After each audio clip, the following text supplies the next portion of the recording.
اوس نسوار روا دي طالبانو که ناروا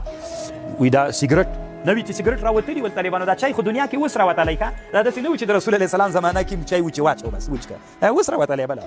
چای نه و مخکې طالبانو داسې عادت و بس کورونو کې به خلکو سیګریټ وه د چای په ځای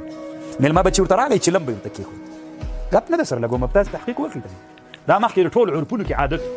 چې مېلمه به ورته راغی بس چلم به ورته راوړ مېلمه به چلم ته ځپ ورکړ خو چارس به نه و طالبانو دا سیګریټ به پکې حقه ورته وي علما علت مکروه په هغه زمانه کې د علما علت مکروه تنزیهي بلي شاني مکروه تنزیهي ورته وي تاسې وګورئ طالبان رد المختار کتابونه چې پرې جوړ شوي هغه داسې حالت بیا مېلمه ته به هم طالبانو چلم کړي نو بیا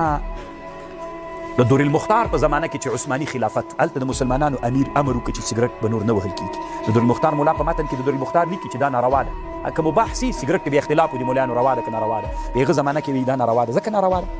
ځکه امیر هغه زمانې د مسلمانانو امیر په مباح د نارواتوب امر کړی مکروه تحریمي ګرځېدلي نو ځکه دی وایي چې مکروه تحریمي دی د نورالضح د هغه مولا څه ورته وایي دور المختار مولا په احنافو کې دوه مولایان دي چې مکروه تحریمي په متقدمینو کې سیګریټ مکروه تحریمي بلي طالبانو یو په منظومه د ابن وهبان باندې چې د نورالضح مولا شرح کړي او یو د دور المختار مولا او یو بل عالم تیر سوی یو متن جوړ کړی چې عبدالغني نابلوسي کومه غب کړي فتاوا نابلوسیه چې په کوم باندې د درې نور احناف علما طالبانو ټول کراهیت تنزیهي وایي اما اوس طالبانو د ما رایه داره چې مکروه تحریمي دي